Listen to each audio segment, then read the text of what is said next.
This case brings us to Stowmarket, a town in Suffolk, UK. Stephen and Anne Surl, a well-known couple in the area, had been married for 45 years. They lived in a small cul-de-sac in the Brickfields neighborhood, with their 3 sons and many grandchildren often visiting. Stephen, 64, and Jessica, and 62, who went by and first met as teenagers in Glasgow. Stephen was about to join the Royal Marines, where he would serve for the next 30 years. Not long after, they married and welcomed their sons, Gary, Christopher, and Stephen Jr., forming a close-knit family that moved frequently to follow Stephen's military postings. Stephen Jr. recalls a joyful childhood filled with laughter, never minding the relocations as long as they were together. In the 1990s, Stephen left the military, and the family settled in Stowmarket, where they ran a pub and later a bowling alley, staying active and engaged in the community. Their sons soon married and had children of their own, and Stephen and Anne loved the hustle and bustle of their grandchildren being around. Given their very social businesses, Stephen and Anne quickly became popular in the town and were loved by locals and tourists alike. Stephen Jr. described Anne as the glue and backbone of the family who lived for her children and grandchildren, and their father was their idol and best friend. Between the years of 2013 and 2017, Stephen Sr. started working as a councillor for the UK Independence Party, more commonly known as UKIP, for Stowmarket South on Suffolk County Council. People in the town said he was very hands-on and active in his role, and before long he was quite a high-profile person in the local political scene. As good as everything had seemed from the outside for Stephen and Anne, behind closed doors can often tell a very different story. By 2017, after Stephen was unsuccessful in the local elections, his and Anne's relationship was at an all-time low. There had been murmurs around town for a while about the couple's issues. The reality was, since the early 90s, the pair had been hiding a lot of volatility and problems from a lot of people. Stephen was extremely controlling, often belittling and putting her down.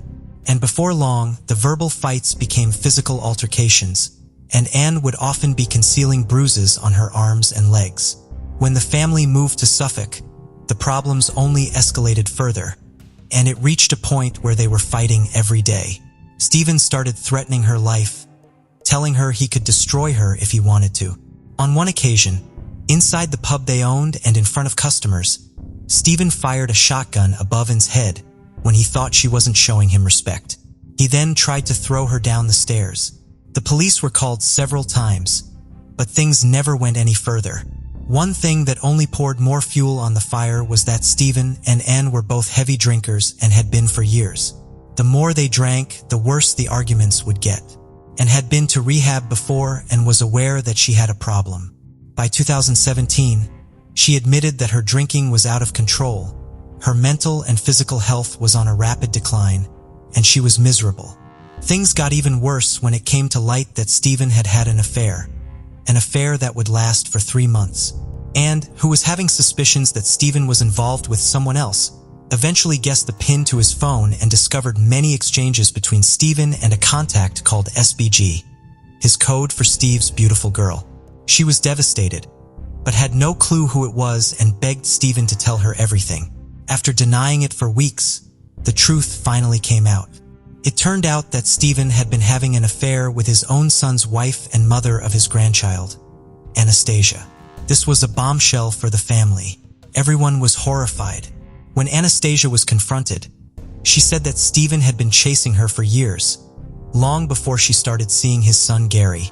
At one point, she found out Stephen had a folder on his computer full of photos of her, some where he had photoshopped her into graphic and explicit scenes.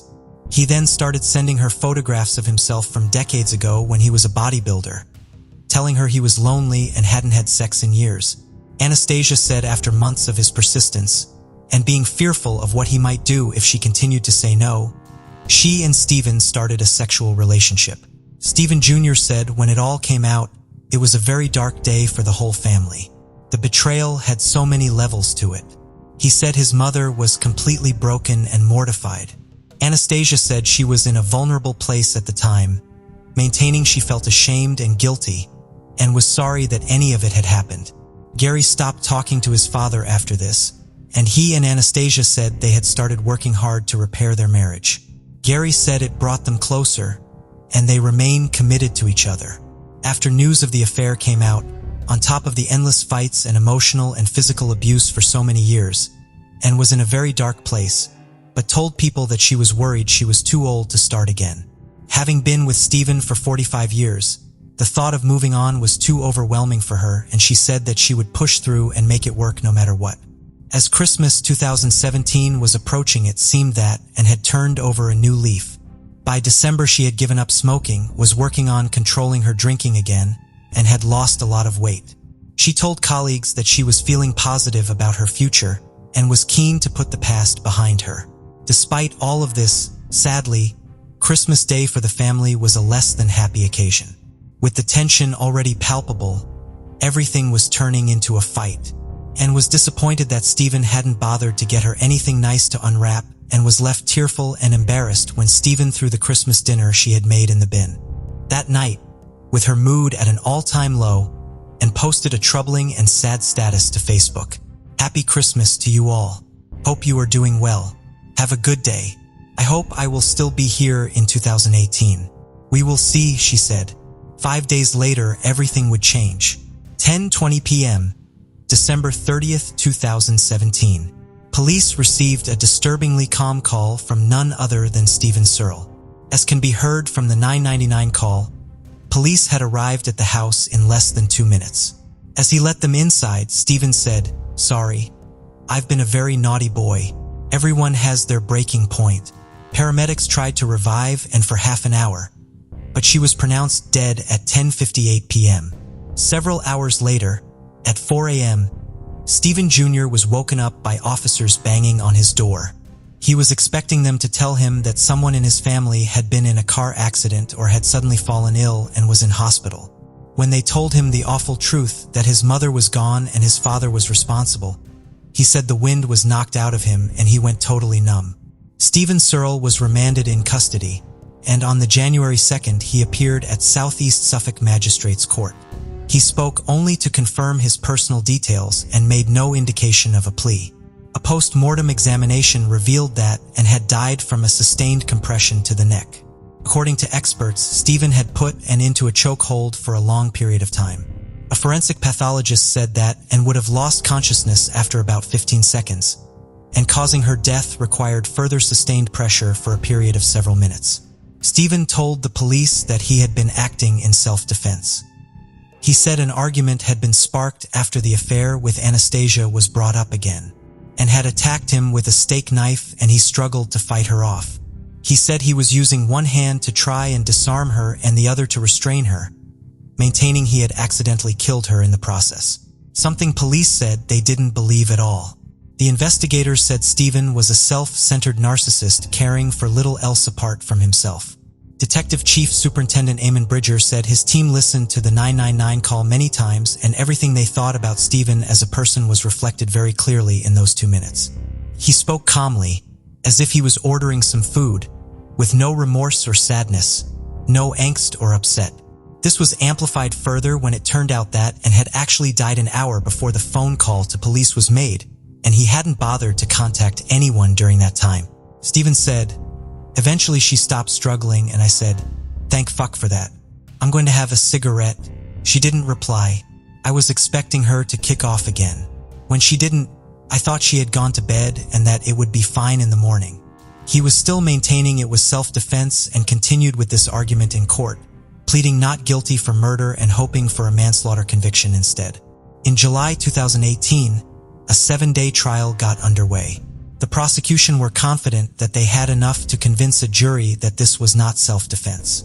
They argued that Anne would have been unconscious within about 20 seconds, and the way that Stephen had carried on despite the fact she wasn't responding was proof that he was intent on killing her in that moment. They said that he hadn't tried to revive his wife, he hadn't called an ambulance, and he hadn't even called the police until an hour later, by which point it was too late to do anything. And his cold and collected phone call to police painted a picture of someone that was not panicking, upset, or shaken up by what had happened. He simply didn't care. After just a few hours of deliberations, the jury rejected Stephen's self-defense argument and he was found guilty of murder. He was later sentenced to life with a minimum of 14 years to serve. Stephen sat emotionless as the sentence was read out. Stephen, Jr., gave a victim's impact statement and said, "The Surl family will never heal or recover from what had happened. I feel emotionally drained most days. It has taken its toll on me, my family, and friends. I have turned to alcohol as a release, which has affected my relationship with my wife and family, physically and emotionally. The relationship between me and my brothers has been torn apart. It has left a huge void in my heart, which is something I will never get over. Losing my mom has destroyed me. It has left me completely broken." The judge said he took into consideration Stephen's age, the fact that premeditation could not be proven, and the fact that he had just been diagnosed with prostate cancer, and he said the minimum term of 14 years to serve reflected all of these factors. The judge said in part, "By your own hands, you have brought grief and distress untold upon your family. You have deprived your children of the mother that they loved. You have deprived your grandchildren of their grandmother, and you have deprived and of the remaining years of her life. I think that it must go without saying that your actions have caused devastating waves of pain and anguish to crash through your entire family. No sentence that I impose can ever undo that suffering." Detective Chief Superintendent Eamon Bridger said that their thoughts were with the family and stated, "Domestic abuse continues to take place behind closed doors. Suffolk Constabulary will take positive action against the perpetrators where we have the opportunity. When the victims of abuse come to us, we will work with them to address their needs and make them and their families safe. Our focus is firmly on the needs of victims, and we will continue to work closely with our partners in tackling this type of crime."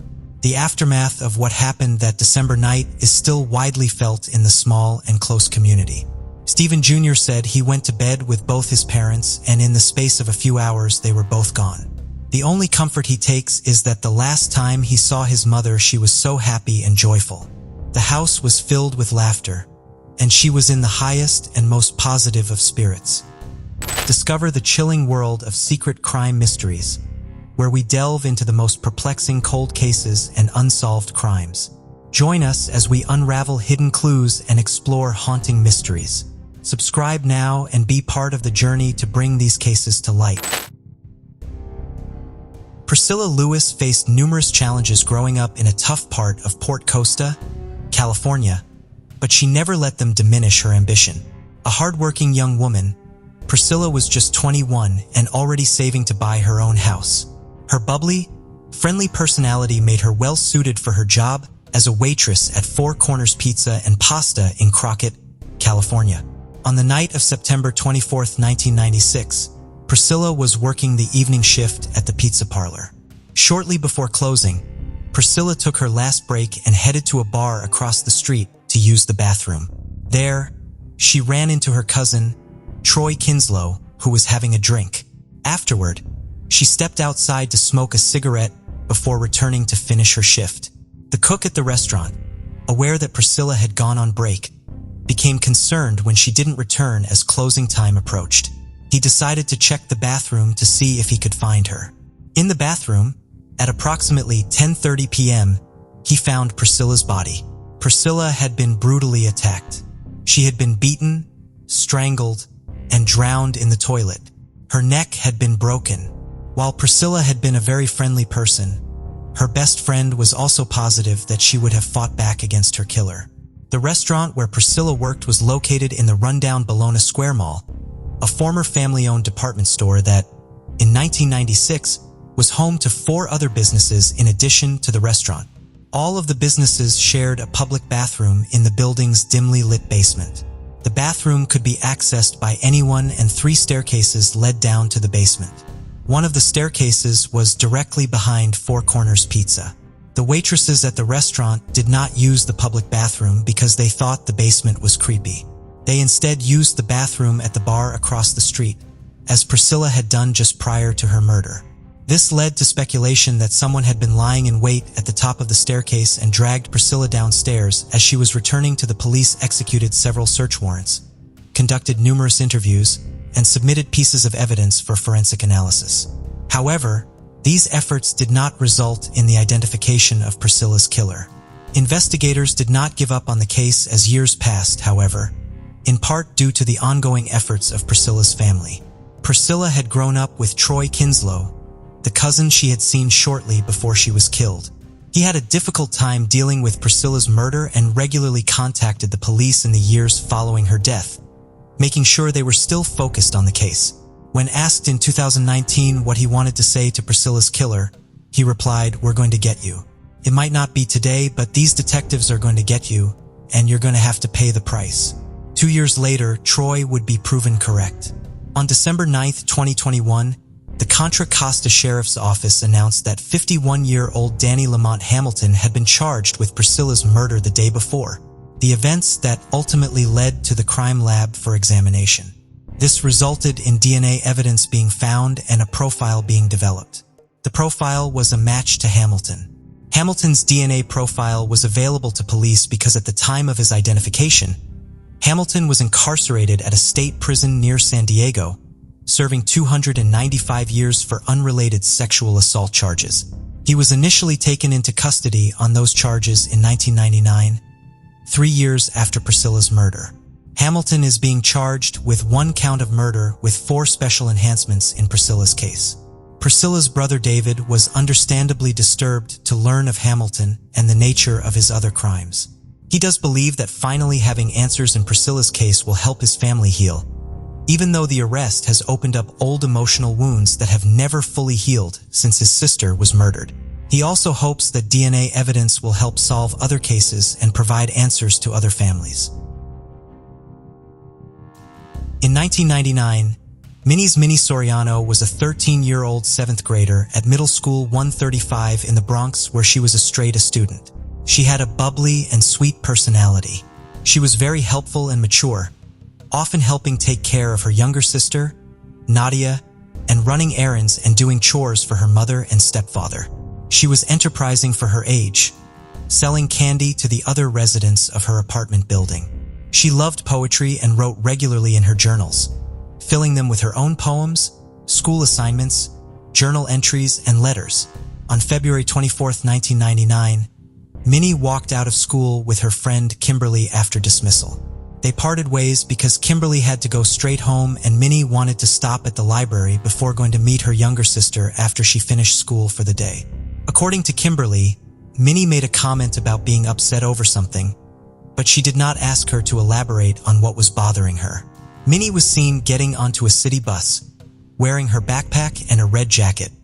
At approximately 2:20 p.m., Minnie's routine was to take her bus back to her apartment building and then wait for her sister Nadia's bus to arrive so that she could walk the 7-year-old into the building. That day, she was not there waiting for Nadia. When Nadia gave up on waiting for her sister, she was able to find her way inside to their apartment. When she arrived home alone, her mother was immediately concerned. Minnie was a dedicated older sister who would never have left Nadia waiting outside alone.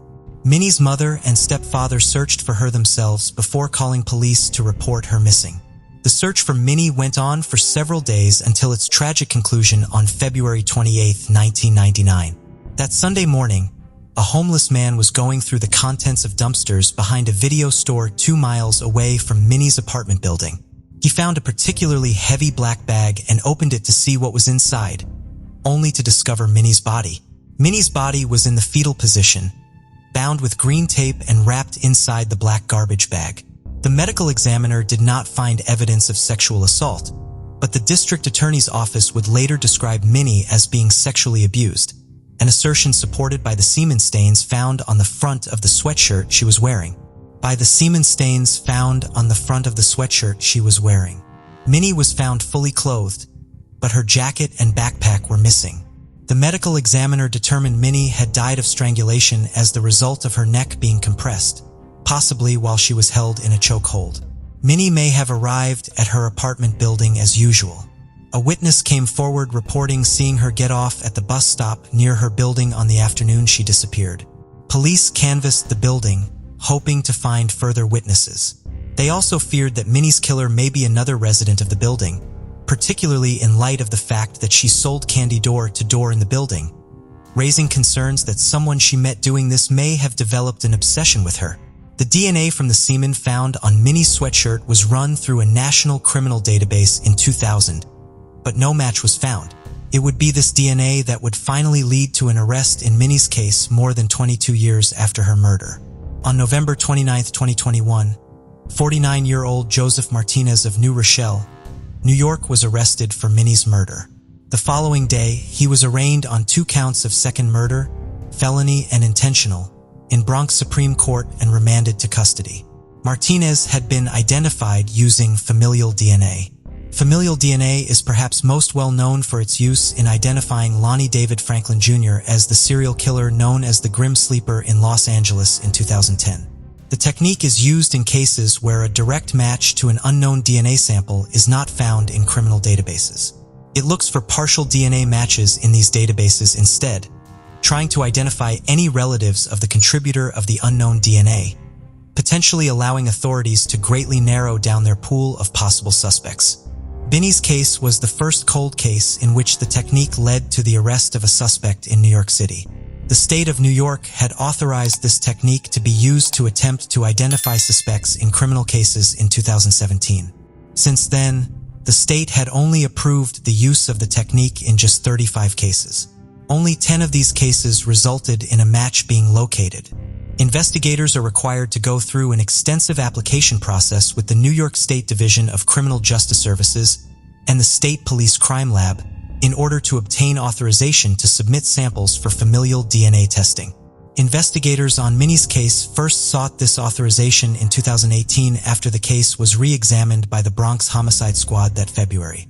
Between the extensive authorization process and the detailed forensic work required by scientists at the crime lab, it will be 2 years before investigators had a lead to follow.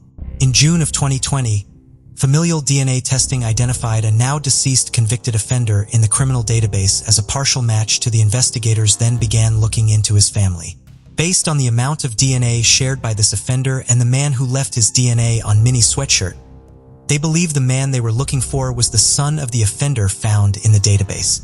Investigators learned that the offender found in the database had 5 sons and began researching to see if any of them could be the killer they were looking for. 2 of his sons were eliminated because of their age at the time of the murder. The lives of the other 3 were closely scrutinized to ascertain if any information, like their location at the time of the murder or any physical impediments, could exclude them as a possible suspect. While re-examining their case files in light of the new information provided by the familial DNA testing, investigators learned that one of the 3 potential suspects had lived in the same building as Minnie and had been interviewed in the early days of the investigation as a part of the canvassing of the building. This individual was Joseph Martinez, who was 27 years old at the time of the murder. Police were able to surreptitiously collect a discarded DNA sample from Martinez. Testing of that sample showed that Martinez's DNA was a match to the DNA from the semen found on Minnie's sweatshirt. Martinez voluntarily met with police to be interviewed about the case. During this interview, he denied ever having physical contact with Minnie. Martinez pleaded not guilty to the charges against him in court and maintained his innocence to the press through his lawyer. He has no criminal record and is the father of 2 daughters. Martinez is a street astronomer who would set up a telescope on the street and give astronomy lessons to passersby, particularly children. He had an active social media presence and was known as Jupiter Joe. According to his website, he had been scheduled to be at a playground in the Bronx with his telescope 3 days after his arrest. In an unsettling coincidence, Minnie had an interest in astronomy. She told some of her friends she wanted to be an astronaut, and one of her journals contains a long list of astronomy websites she liked to visit. When asked about the arrest in his daughter's case, Minnie's father, Luis Soriano Duran, who now lives in Texas, was happy there was finally progress in the case, but sad that it took so long. Everywhere we go, we see a little kid. I remember her. When somebody smiles like she did, it makes me remember her. She always was in our heart and in our mind. I hope that justice will do its work. This time, do it on time and right, he told NBC New York. When asked about the man charged with his daughter's murder, Mr. Soriano Duran replied, "I wish him to go to hell." Martinez is due back in court on March 7, 2022. Mary Romczyk was born in Czechoslovakia in August of 1908 and came to the United States with her family when she was 8 years old. The family settled in Owasso, Michigan, and Mary attended St. Paul's School until she reached the 8th grade when she dropped out so she could help put her siblings through school. Mary got married in 1951 to a man named Leonard Pryor, and the couple settled in Flint, Michigan. Mary had learned to make candy as a child and added on to her house at Chippewa and Louisa Streets in Flint so that she could open up the Sweet Marie's candy shop. Due to rising violence in Flint, Mary and Leonard eventually decided to sell the candy store and retire. They moved to the small village of Lennon, Michigan, which they believed would be a safer location. Leonard passed away in 1992. Mary remained at their home in Lennon with her beloved dog, Pupsy, who frequently accompanied Mary on her walks. According to her family, Mary was a sweet woman with a wacky sense of humor who was always kind and generous. By 1997, 88-year-old Mary was a creature of habit. She was a devout Catholic who attended Mass 6 days a week and walked to the same diner for lunch and dinner almost every day. Her brother-in-law, James, would give her a ride to church each day. On February 27, 1997, however, Mary was not at her home when he arrived to pick her up. The door to the house was open and her dog Pupsy was still inside, but there was no sign of Mary. James went to the church to see if Mary had just found a ride with someone else, but she was not there. He checked the diner she frequented as well, but could not find her. He reported her missing around noon. Canine teams with the Michigan State Police were luckily in the area at the time for a training exercise and were sent to Mary's house to help with the search for her. Approximately 2 hours after Mary Pryor was reported missing, a state trooper and a canine officer located her body wrapped in a blanket in a swampy, wooded area 150 yards away from her house. Mary's autopsy would reveal that she had been suffocated and beaten about the head. She appeared to have been raped, a conclusion later confirmed by DNA evidence. Police spent years conducting interviews and following up on leads, but were unable to make an arrest. Mary was not forgotten by her small community, and billboards were put up and door hangers were distributed to houses over the following decades.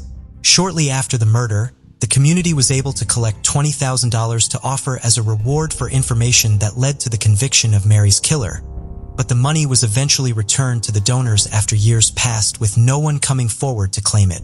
Just months before the 25th anniversary of Mary's murder, on November 11, 2021, Genesee County Sheriff Chris Swanson announced that an arrest had been made in the case.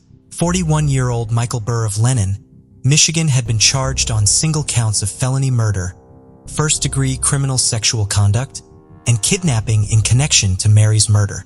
Burr was just 17 years old and a junior in high school at the time Mary was killed. He had long been considered a potential suspect by investigators because his home was so close to Mary's. Sheriff Swanson had been assigned to Mary's case in 2002 when he was a captain with the sheriff's office, and he interviewed Burr as part of his investigation in 2004. A DNA sample was collected from Burr in 1997 and kept in storage, and biological samples from Mary's autopsy were preserved. Other items connected to the case have also been submitted for DNA testing in the years since the murder. While the sheriff's office has had access to Burr's DNA for decades, according to Sheriff Swanson, the DNA match was not made until the day before Burr was arrested. The biological material collected from the crime scene is a 1 in 1.9 octillion match for Burr. Sheriff Swanson has discussed scientific advances contributing to Burr's identification, but it is unclear what those advances are. Because of the ongoing legal proceedings against Burr, the sheriff's office and the prosecutor have only been able to speak publicly about the evidence against Burr in very broad terms, so further details about the DNA match are not available. There is other evidence prosecutors plan to use in court, including drag mark evidence, as well as a witness who provided a statement several years ago and is still available to testify in court. However, like the DNA techniques used in the case, this evidence will only be detailed to the public as the legal proceedings against Burr progress. I didn't think this was ever going to be solved. I just felt that way, and I am so pleased and so happy that Aunt Mary is going to get the justice she deserves. Emily Dubé, Mary's niece, said following Burr's arrest. 9-year-old Elizabeth Olssen was the youngest of 3 children, living with her mother, Patty, in the small rural town of St. Martin's, Missouri, which had just over 1,000 residents. Elizabeth was passionate about theater and performing and had recently been cast in the school play, a role she was excitedly diving into.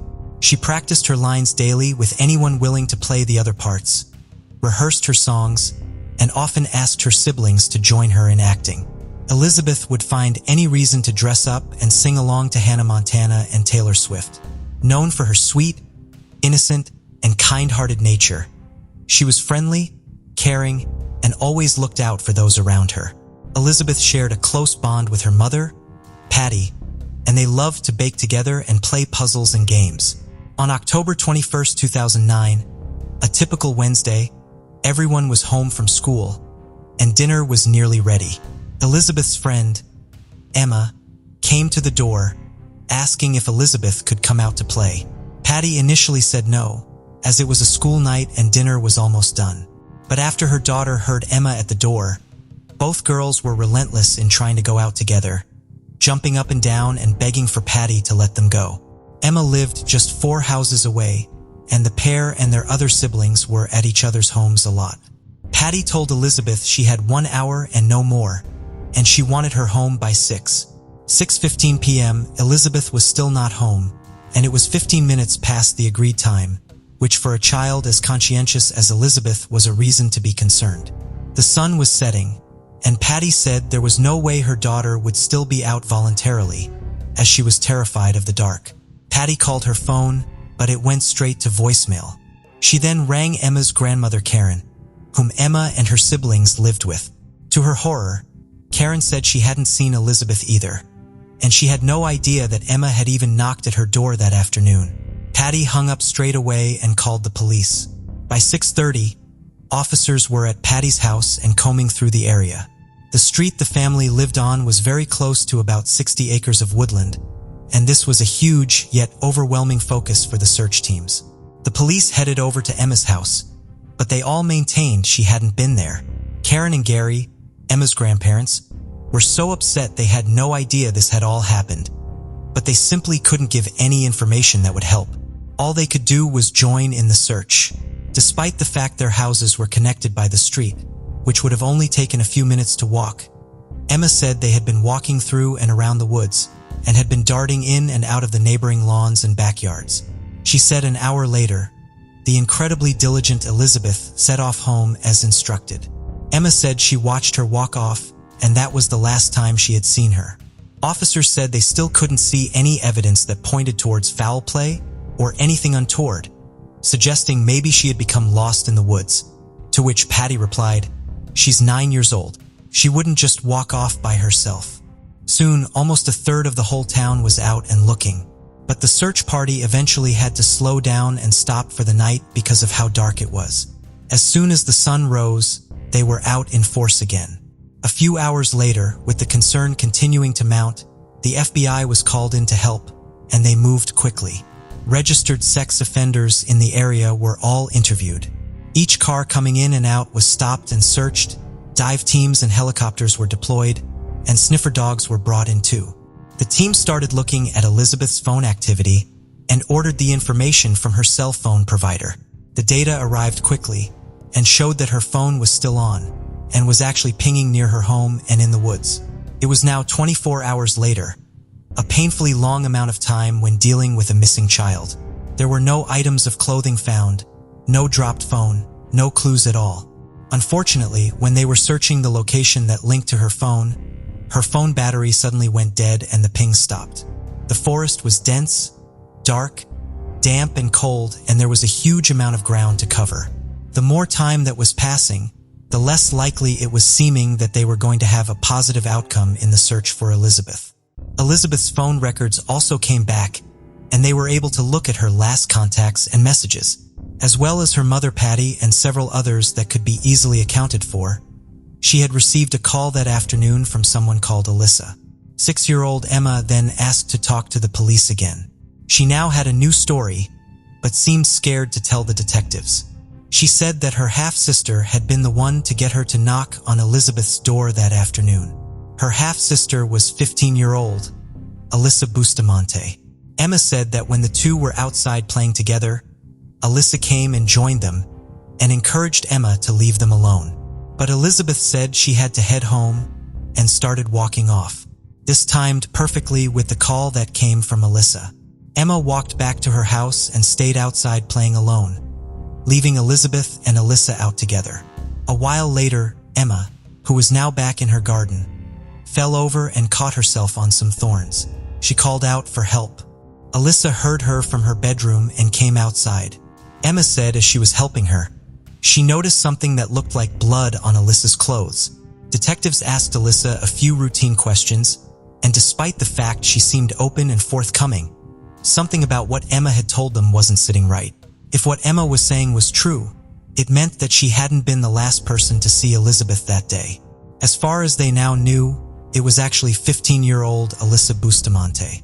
It was now 48 hours later, and the investigating team had to regroup. It was now glaringly obvious that Elizabeth had not run away. She had either been led somewhere or forced somewhere, and officers started looking closer to home. As they began doing rounds of the houses again, a search party inside the woods made a strange discovery. A group of volunteers had stumbled upon a huge hole that had been dug up then covered back over. They alerted police right away, but there was nothing under the soil. There was still no sign of Elizabeth or anything belonging to her in that area. When detectives had been at the Bustamante house talking to Emma and Alyssa, they had noticed several holes in the garden that looked similar in size and shape to this one. Given this, a warrant was issued to properly and intensely search the home.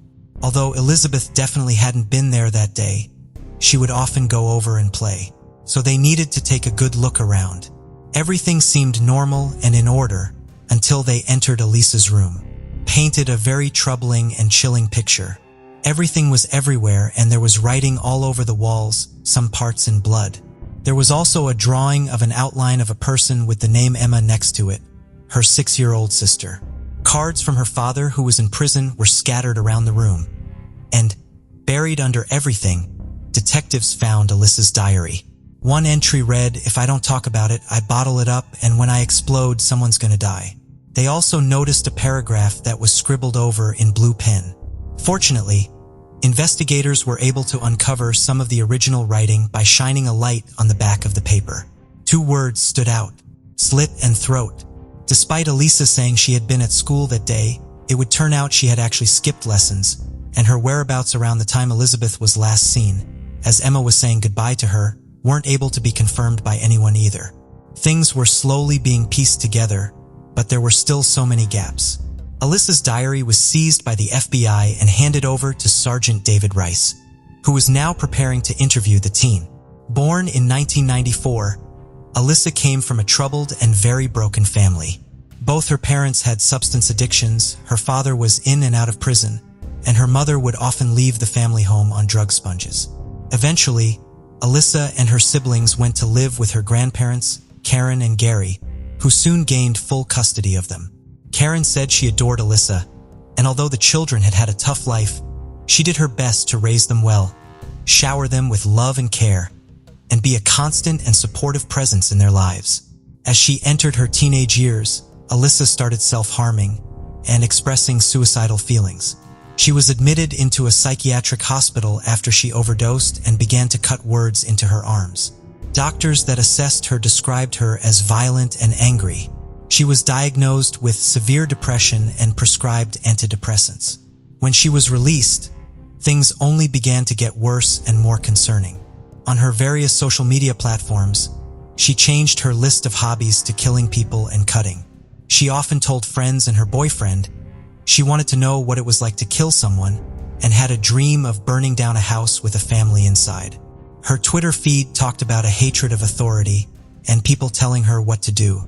One of her posts read, "Bad decisions make great stories." She also posted a video to her YouTube channel called "Idiots Getting Electrocuted by Electric Fence." The video showed her trying to get her 2 brothers to touch a fence that she knew would electrocute them. A disturbing pattern of behavior was clear to see, and the more the FBI looked into her background, the more they found pointed towards her being a dangerous individual that wanted to inflict pain on people in the worst ways imaginable.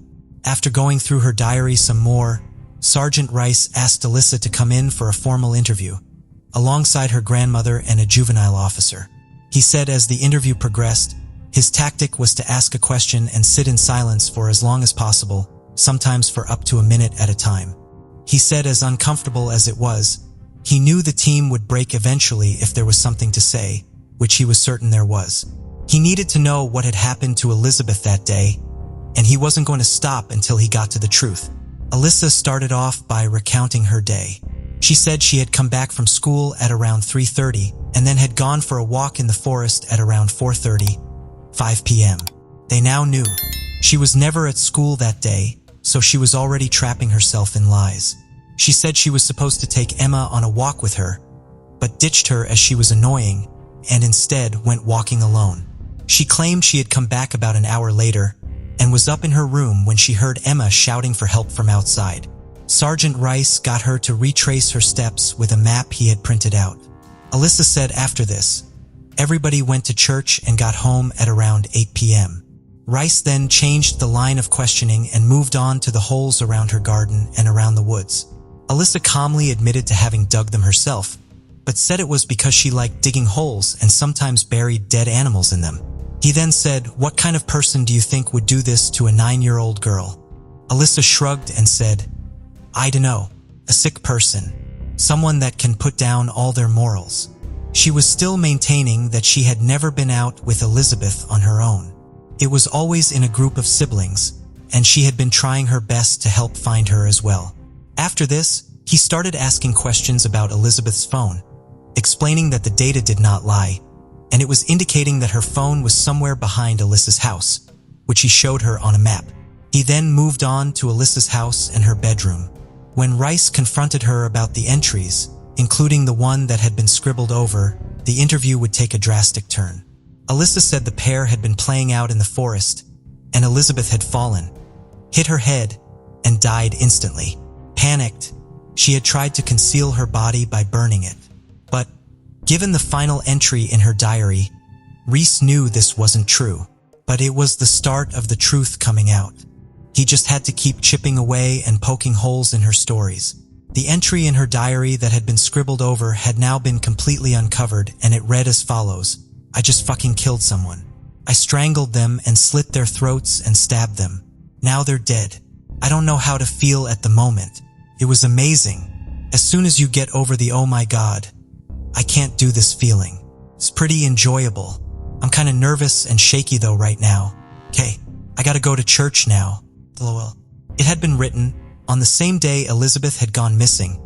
October 21st, Rice told her they would find Elizabeth's body eventually, and when they did, an autopsy would tell them the full story.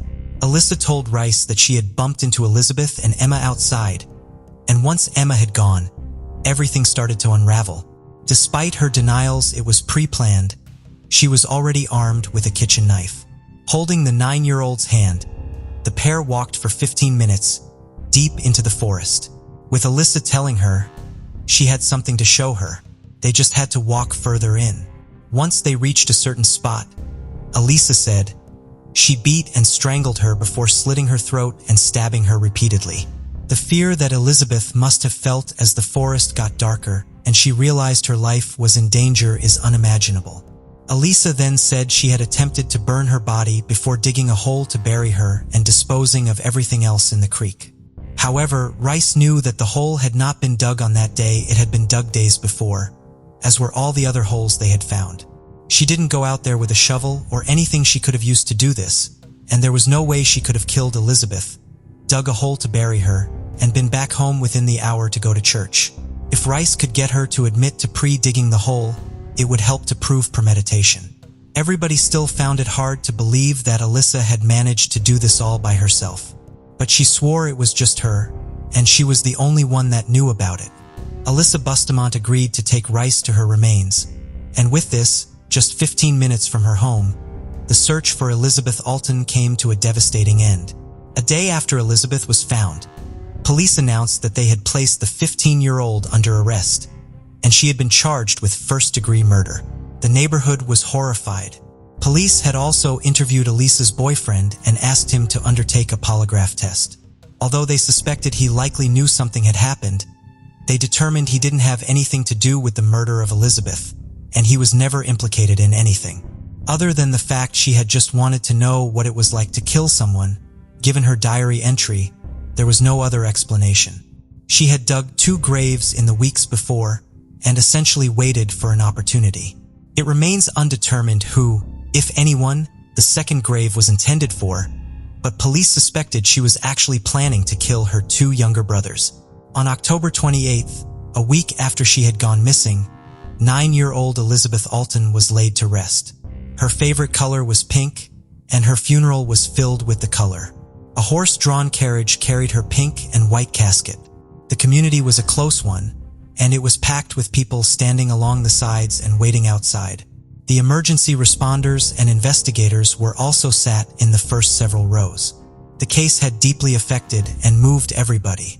In November 2009, despite her lawyers pushing for her to get a lesser charge, on the grounds of a troubled childhood and her age, the judge ruled that Alyssa Bustamante would be tried as an adult, and she was therefore indicted. She entered a plea of not guilty, and trial preparation got underway. Just as Elizabeth's family and the prosecution thought they were finally getting somewhere, a huge blow came. In June 2011, her defense team requested that her lengthy confession to Sergeant Rice was thrown out. A judge ruled that because of her age and the line of questioning put forward by the juvenile officer working alongside Rice, at least part of her statement would not be admissible in court. After this, her trial was delayed and set for early 2012. The prosecution knew they were really up against it, and after going back and forth, thinking of the best approach, they decided to offer the option of a plea deal to Alyssa second-degree murder instead of first-degree murder. With this, Alyssa Bustamante withdrew her not guilty plea for first-degree murder and pleaded guilty to second-degree murder instead. This also spared her the chances of receiving the death penalty. The courtroom was packed, and everybody wanted to know what would happen. As part of the deal, Alyssa had to recount what had happened that day. As she went through what she had done, in all its awful detail, reporters in the court said the tension was palpable, with everybody sitting in stunned silence.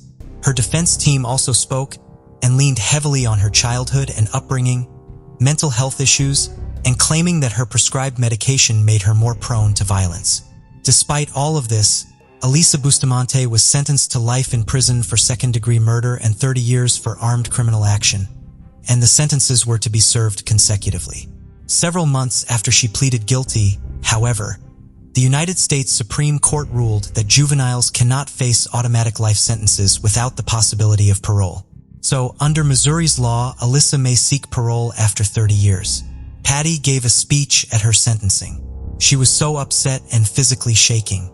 The judge eventually asked her to stop talking. All Alyssa could say in response was, "I cannot even understand what you guys are going through," adding that she would give her life to bring Elizabeth back.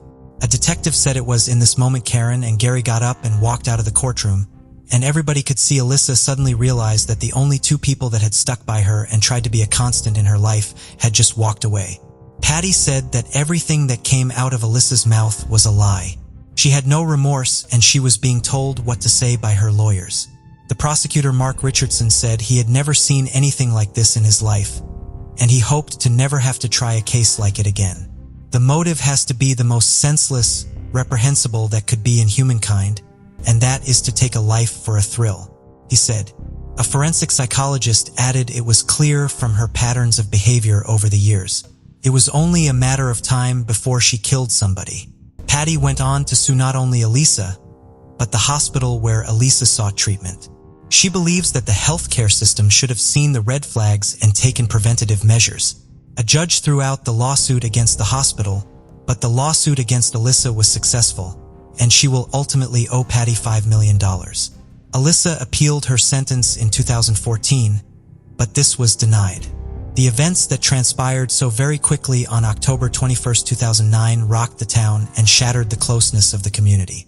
Patty said she misses her daughter's kindness and her ability to see the good in everyone and everything. A friendly and innocent young girl, excited for her starring role in the school play, just playing with her friends and siblings, enjoying the simple pleasures that childhood brings. Her life was snatched away in the most frightening way imaginable, and the damage done to so many people on that day will forever be felt. In 2021, 59-year-old François Vérove was residing in La Grande Motte on the southern coast of France. On September 27th, he informed his wife that he was heading to a vacation rental property they owned in Grab du Roy to meet new tenants. After kissing her goodbye, he left on his bicycle, but he never returned. When his wife checked his computer, she discovered that no one had rented the property. She reported him missing, and his whereabouts remained unknown for 2 days. On September 29th, his body was found in the rental property, accompanied by 2 notes. One note claimed his death was a suicide, asking that he not be resuscitated if his attempt left him in a coma. In the other, Vérove confessed to committing horrific crimes and murdering innocent people. A DNA test from his body confirmed that Vérove was the notorious, unidentified serial killer Legrelli, who had eluded authorities for 35 years. Legrelli was believed to be responsible for 3, possibly 4, murders and 6 rapes between 1986 and 1994. His first known victim was Cécile Bloch, an 11-year-old who lived with her parents and older half-brother in Paris's 19th district. Cécile was a gifted student and talented violinist who had played with a youth orchestra for several years. She was set to transfer to a specialized school in early 1987, where she could pursue her studies alongside her conservatory training. Monday, May 5, 1986 started out as an ordinary day at the family's apartment. Cécile's parents left for work at 8:10, and her half-brother, Luc, who was doing advanced studies in biology at the time, left 5 minutes later. Cécile would leave for her morning classes at 8:40. Cécile's routine was to return home for lunch at noon before returning to school. Her mother, Suzanne, would call home to check on her. On May 5th, however, Cécile did not answer the phone as usual. Suzanne waited a few minutes before making a second call, which also went unanswered. She then called Cécile's school and learned that her daughter had never made it to class that morning. Both of Cécile's parents then rushed home to look for Cécile. When they arrived, Cécile was not there, but her school bag was not either, meaning that she left for class but did not arrive there for some reason. Cécile's parents enlisted the help of one of the building's caretakers to search for her. Around 3 p.m., the caretaker was searching a utility room on the 3rd level of the basement when he discovered Cécile's body underneath a piece of discarded carpet. Cécile had been raped, strangled, and stabbed once. Her body was also marked by scratches and bruises, indicating how fiercely Cécile had fought against her killer. Police quickly had a potential suspect for the horrific crime. Several witnesses, including Cécile's parents and her half-brother Luc, saw an unfamiliar man in the building, both on the elevator and in the parking lot, one level above where Cécile's body would later be found, between 7:50 and 9:20 that morning. Luc in particular got a good look at this man and had reason to remember him. That morning, he rode the elevator with a stranger as he headed out for the day. He remembered him not only because he did not recognize him from the building, but also because he was unusually friendly for someone he did not know. Luc assumed the man was just visiting someone else in the building and therefore thought it was unusual when the stranger told him that he hoped he had a very, very good day as Luc exited the elevator. Luc described the unknown man as being between 25-30 years old and just under 6 feet tall. He also reported that the stranger's face had very textured skin, either from pockmarks or acne scars. This detail would lead to the moniker the killer would be given while his identity remained unknown, Legrelli or the pockmarked man. A composite of the suspect was generated but did not lead to the identification of Cécile's killer. Her case was closed and reopened several times with numerous individuals re-examining the details of the case, but Cécile's family remained frustrated with the progress of the investigation. After completing his studies, Luc became a geneticist and pushed for authorities in France to use DNA technology in his half-sister's case, as authorities in the United Kingdom and Belgium had begun doing in some of their investigations. It would take years, but eventually, semen found on Cécile's body was submitted for DNA testing and a profile was developed. This profile would ultimately link the pockmarked man to 3 other rapes and 2 other murders. The first crime DNA tied him to was the rape of an 8-year-old girl called Sarah, which occurred the month before Cécile was killed. Sarah entered the elevator in her apartment building on the morning of April 7, 1986. A man was already inside of the elevator and pretended to press the button for the first floor for her. Instead, the elevator went down to the 4th level of the basement where the man pushed her out of the elevator. He pulled her over to a mattress and punched her twice as she struggled to get away. He stuffed a rag in her mouth, raped her, strangled her, and left her for dead. Luckily, she was only rendered unconscious and woke up approximately 15 minutes later after her attacker had fled. The same DNA was also found at a double murder which occurred shortly before the 1st anniversary of Cecile's murder. 20-year-old Umgard Muller was from Germany but was living in Paris, working as an hauteur and studying geography. Her employers were 38-year-old Gilles Balletier and his wife. Gilles was an airline mechanic who worked nights while his wife worked during the day. On April 29, 1987, Umgard, who lived in a maid's apartment not far from the Polity family's apartment, arrived to take their daughter to school at 8:45 a.m. Mrs. Polity then left for work. Her husband had not yet returned home from his overnight shift at work. She would not see him again until 7 o'clock that evening when she would discover his body when she returned home. Gilles' body was in a position called a Spanish tourniquet by the authorities. He was on his stomach with his arms behind his back. His arms, legs, and neck were all connected with various ties and pieces of fabric from within the apartment. The various pieces were tightened with a poker from the fireplace, and he would have suffocated slowly. Mrs. Poulatier then found Umgard's body in her daughter's room. Umgard was mostly nude and tied up to the bunk bed in the room. She had been strangled from a bathrobe and her throat had been cut. Both Gilles and Hermgord's bodies had been burned with cigarettes and showed superficial knife wounds, indicating that they had been tortured. The Polite's daughter was thankfully not at the apartment. The parents of one of her friends had taken her home with them when Irmgard failed to pick her up at school. DNA would be found inside Irmgard and on a cigarette but found inside the apartment. Both samples matched the DNA from Cecile and Sarah's crime scenes. 2 cameras were stolen from the apartment, and Polaroid paper found at the scene indicated the killer may have photographed his crime. It is possible that Umgard actually knew her killer. A man was seen at her residence the day before and the day of her murder and was seen having a heated discussion with her. According to witnesses, he had severe acne scars, raising the possibility that he was the pockmarked man. If this is the case, it means these 2 murders could have had a different motive than Cecile's murder and Sarah's rape. The next crime tied to the pockmarked man through his DNA occurred on October 27, 1987. A 14-year-old named Mary and returned to the apartment building where she lived with her mother from school for her lunch break. A man followed her into the elevator and told her he was a police officer and needed to see her identity documents. He showed her he had a gun and a holster under his jacket and demanded to see her arms to check them for track marks, claiming he was investigating drug trafficking. He continued making threats against her and asking her questions about her mother and her schedule. Now knowing she would not be at home, he forced Mary inside her apartment and tied her up, threatening her with a letter opener while asking about valuables in the home. He gathered 2 cameras, a VCR, a CD player, and 14 CDs into a bag before coming back to Mary and then raping her. The man tried to wipe his semen off of Mary Ann's body, but some of it would be found on the bedding. In 1997, a DNA profile was developed from it and found to be a match to the pockmarked man. The final crime where the pockmarked man's DNA was occurred in 1994. Unlike his other crimes, it did not occur in Paris, instead beginning in Maitremory and concluding in Sa-Cle. On June 29th, an 11-year-old called Ingrid took a shortcut as she rode her bicycle home after playing with her friends.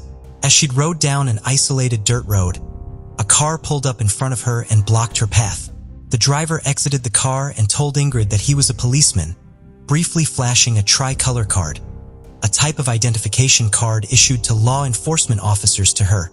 He told Ingrid that she was not allowed to be riding her bike on that road and asked her for her identification documents. She did not have them with her, so he told her he would have to take her to the police station. The man handcuffed Ingrid and put her in his car, refusing to let her stop at home to tell her family where she was going. Instead of taking her to the police station, the man drove to Saclay, more than 60 kilometers away. He took Ingrid into an abandoned farmhouse, where he raped her. Ingrid spoke to him the entire time, a fact to which she would later attribute her survival. Her attacker again wiped away his semen from her body. He did not have a chance to dispose of the tissue, however, because he left Ingrid at the farmhouse, telling her he was going to get food but would be right back. Ingrid was able to escape during his absence and came across a class from a local motorcycle school. The instructor took her to the gendarmerie in RC, and evidence from the farmhouse house was quickly collected. In addition to the crimes with DNA evidence, the pockmarked man is also suspected in other crimes based on the circumstances surrounding them. In 2015, police software that analyzes the elements of various crimes led to the pockmarked man also being suspected in the murder of Corinne Leroy, who disappeared in Meaux while walking to school on June 9, 1994, 10 days before her 20th birthday. Her body was discovered near the edge of a forest by people out on a walk on July 12. While DNA evidence has not been found tying her death to the pockmarked man, her body was found, bound in the same distinctive manner as Gillis Polity. Corinne also disappeared just 20 days before Ingrid was kidnapped and, like in Ingrid's case, also disappeared from outside of Paris, where the pockmarked man's earlier known crimes were all committed. She also disappeared from a main road where a struggle would have been noticed, indicating that she most likely got into someone's car willingly, either because she knew them or perhaps because her killer had told her he was a police officer as well. The pockmarked man was believed to have committed 6 rapes between 1986 and 1994, as well as numerous other attempted attacks. For example, on November 26, 1987, for young women between the ages of 14-19 reported being approached in their apartment buildings by a man with a tricolor card claiming to be a police officer and demanding to see their identity documents. Luckily, in these 4 cases, the girls either got away on their own or their parent or some other trusted adult unexpectedly arrived to assist them. The incidents all occurred right after each other, with 2 of them occurring within the same building, as though the man spontaneously tried approaching victims of opportunity after each failed attempt to gain control over a girl. The incidents were either suspicious or upsetting enough for all of the girls to report them to the authorities. The 4 girls, as well as 5 adults who interacted the man, identified him as the man pictured in a composite image of the man who raped Mary and just a month earlier, tying the pockmarked man to these incidents. Several of the adults who had interacted with this man speculated that he was only pretending to be a police officer as, despite the identification card he flashed, he did not seem to have the confidence or composure of an actual police officer. However, as years went on without the pockmarked man being identified, investigators became more and more convinced that his claims of being a member of law enforcement were not just part of a ruse. Certain details did point to the pockmarked man being either a police officer or a gendarme, a member of France's military police. Some circumstances seemed to make the latter possibility the more likely, such as his vocabulary, the types of knots he tied, and the tactics he used, as well as the proximity of gendarmerie facilities to some of his crimes. He also seemed to have some sense of forensics, making some attempts to prevent leaving behind DNA before the average member of the public would have understood its forensic value and wiping down items at crime scenes that would have had his fingerprints. He was obviously not always successful in removing all of the forensic evidence, but the absence of such evidence at some crime scenes has prevented them from conclusively being tied to him. The possibility that the pockmarked man truly had been a gendarme led to an investigating magistrate opening a massive effort to search for the killer amongst their ranks. In 2021, 750 men, who had been gendarmes in the Paris region at the time of the crimes, were ordered to report for questioning and to provide a DNA sample. Vérove learned he had been ordered to report through his wife, who used his old cell phone number.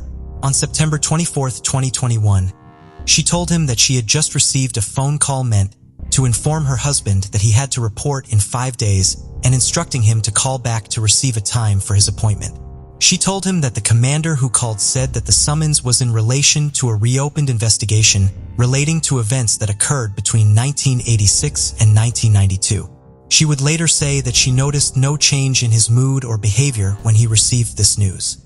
He left home 3 days later and was found dead of a suicide by overdose on the day he was due to report for questioning. Vérove served as a gendarme stationed in the cavalry of the Republican Guard between 1983 and 1988. He went on to become a member of the police force until a motorcycle accident forced him into early retirement in 2014. Between 1993 and 2000, He lived in Lanfrey, a 15-minute drive from the site of Ingrid's abduction and a 30-minute drive from where Corinne Leroy went missing. According to Verove's wife, who had been married to him since 1985, they had a harmonious marriage and her husband never got angry. His identification as the pockmarked man also shocked his neighbors, who described him as a helpful, normal neighbor. He has been described as a typical police officer who acted professionally and had a good sense of humor. However, he did have mental health struggles in the later half of the 1990s which required him to take time off and seek treatment. The second suicide note, which was addressed to Verove's wife, has not been released to the public in full. It has been reported that he did not provide details about the crimes which he acknowledged committing. He blamed his crimes on impulses that stemmed from events in his childhood and claimed that his wife and children were the reason he gained control over them and stopped killing. He claimed to have committed suicide to protect his family, knowing that his crimes were about to become public. It has also been reported that Vérove claimed to have committed no crimes after 1997 in the letter. This is concerning because the last crime attributed to the pockmarked man occurred in 1994. Investigators are currently looking into more than 20 crimes, trying to ascertain if Vérove had any involvement in them. Dulce Maria Alavez was born in April 2014. Her mother, Noma, was very young at the time, just 14 years old.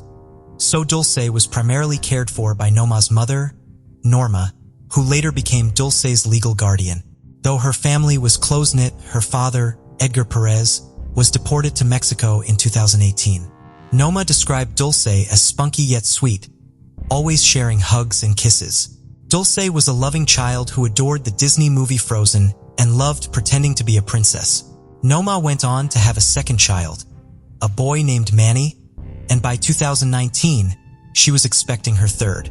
On September 16, 2019, Noma waited at her mother's house for her daughter and younger sister to get off the school bus together. Dulce had recently started kindergarten and was adjusting to her new routine. Once they arrived, Noma, Dulce, Noma's 3-year-old son Manny, and her younger sister decided to spend some time at Bridgeton City Park. Before getting there, at around 4 p.m., they stopped in a gas station to get some ice cream. CCTV showed the family in the store. Dulce was seen wearing white trousers with butterflies and flowers on them, white sandals, and a yellow shirt with a koala on it. They then drove 5 minutes to Bridgerton City Park. After pulling into a parking space beside the basketball courts, Dulce and Manny got out and ran over towards the playground to go on the swings, roughly 30 yards away. Noma, who was 5 months pregnant, would normally take the family dog too and go to the playground with her children. But on this occasion, she did not. She stayed in the car with her younger sister who was doing her homework and scratched a lottery ticket. Although they could see the park, the swings were obscured by a hill. The fact as to exactly what happened next is unclear, as it was reported that at around 4:20 p.m., Manny ran back to the car without his sister. But Noma would later say he had not ran back to the car. She said they could no longer see Manny or Dulce from the vehicle. So she and her younger sister got out of the car and went to go and look. She said they had found Manny crying with his ice cream on the floor. She asked him where his sister was, and he pointed to the buildings by the park. Initially believing she was playing hide and seek, Emma went looking, but there was no sign of her daughter. Before calling 911, Noma called her brother who lived close by and asked him to come out with the dog to see if they could find her. But there was still no sign of Dulce. She asked the children on the basketball courts if they had seen her, and she said that one of them had told her they had seen Dulce running towards the buildings and an African-American man walking near the buildings at that time. This differed from what another girl at the basketball courts had said. She said she had seen what appeared to be a red van and a Hispanic man nearby. Noma said that she had seen 2 children in the park, alongside the children who were playing basketball. I saw 2 kids the same age as my daughter and son coming out. They were holding hands, but I didn't see no grown-up with them. They just went around the park. And then I saw the girls at the basketball court. And that's it. She then called the police. Within minutes, the police had arrived on scene. Dog handlers were also there to assist in the search with bloodhounds, and they scoured through the park and wooded areas, hoping that maybe the little girl had just wandered off or become lost. The task in front of them was huge. Bridgeton City Park sits on roughly 1,000 acres of land in Cumberland County and was just behind Bridgeton High School. In the time frame of Dulce's disappearance, Bridgeton Police Chief Michael Gamari Sr. said that around 400 vehicles had been close to or around the park during that time. There were no CCTV cameras in the playground, but the police chief said other videos had confirmed she was in the park, as it had been around 45 minutes from her going missing to the police being called. He said the scope of the investigation had widened. The FBI Child Abduction Division were also brought on board to assist local law enforcement in the investigation. The community response was huge. Volunteers from the local community used their knowledge of the area to assist in the search for the missing child. The park had not been immediately closed off, and the locals soon descended to try and help. If she had been abducted, and the abductor had walked to the playground to get her, there was a possibility of footprints being left. But when people began arriving at the park to look for her, any potential footprints could have been compromised or destroyed, as would any potential tire tracks. The following day, September 17th, the police described a van they were looking for, a red vehicle with sliding doors and tinted windows. The description of the van had come from a child, meaning there was a potential for the description to not be accurate. It had now been roughly 28 hours since Dulce had last been seen, and at 10 p.m. that night, an Amber Alert was issued. An Amber Alert is issued when a child is suspected to have been abducted. It circulates a name and description of the child in question, and any details about the potential abductor. Former FBI Special Agent J.J. Claver said it would have been better to have the Amber Alert go out within hours of Dulce going missing and not the following day. As the park was popular with people and was a place where people would go jogging and work out, the FBI believed that her abductor was likely familiar with the area and knew it well enough to avoid being seen. FBI Special Agent Daniel Garabin said, "The person that did this likely lived in Bridgetown, been familiar with Bridgetown, or had a reason to be where they were in that park." He added, "We believe there are witnesses out there who saw the abductor, who saw the vehicle in the area of the park, and either haven't come forward because they're afraid to come forward, or haven't come forward because they don't realize how important the information is that they have." One problem faced by detectives straight away was the amount of rumors circulating on social media. Various online groups were started to circulate news and information about her case. People would join searches and go live on Facebook to bring awareness to the search efforts. On September 18th, a vigil was held as the community came together to try and help. Within the first few days of the search, dive teams were deployed to search the various bodies of water around the area. The search was expanded on land and from the air to try and generate any new leads. Bloodhounds were being used to try and find any scent of her. They were able to pick something up for roughly an hour before they lost the scent. Dulce's 3-year-old brother Manny, who had most likely witnessed whatever had happened, did not speak very much. The FBI had taken him back there in an attempt to find out exactly what it was he had seen. But this went nowhere. Police said again that Dulce's family were being very cooperative with the investigation efforts, and her grandmother was out putting flyers up. More than 300 officers were drafted in for the search, and sex offenders in the area were also tracked down to account for their whereabouts too. More than 500 vehicles had been checked, and more than 200 locations had also been searched. Rumors began to circulate that Dulce's mother had been arrested, but this was false. And at a press conference, the police chief spoke about the need to stick to the facts. Those in the community were living in fear that this could happen again. One resident said, "Everybody is worried about their own family. It's pretty scary." And another said, "It's not the same aside from being here. We are with our kids, but at all times we are looking to make sure they don't get away from us, or looking to see if we see anything strange." It had now been a week, and police issued an appeal for anyone who was in the park that day, and who may have taken photos or videos to come forward, as they may have inadvertently caught something of significance. A big problem being faced by the authorities was that some in the community feared if they came forward with information, it could affect their immigration status. On Tuesday, September 24th, the police announced that, via telephone, they had successfully made contact with Dulce's father who lived in Mexico, hoping to see if he could shed any light on why his daughter would be abducted. 2 weeks after her disappearance, Dulce's mother gave a press conference. Some people still continued to not buy what Noma was saying, but she hit back at these claims. That really affected me when I saw all the comments saying, "I sold her, I killed her, that I know where she is." That really affected me. I've seen a lot of cases where mothers do that to their kids. But I love my daughter a lot, and she knows that. Some questioned her apparently calm demeanor, but Noma explained that she did not cry in front of people, not even her parents. Noma's phone was also taken away several times by the authorities, so that they could check through it for any relevant information. By early October, the reward for information was standing at $40,000. Noma and her mother gave an interview to NJ.com where Noma said that the police had told her they weren't going to give up on her daughter's case. She also spoke about the impact that this had had on her son Manny, saying that he had changed since his sister had gone missing.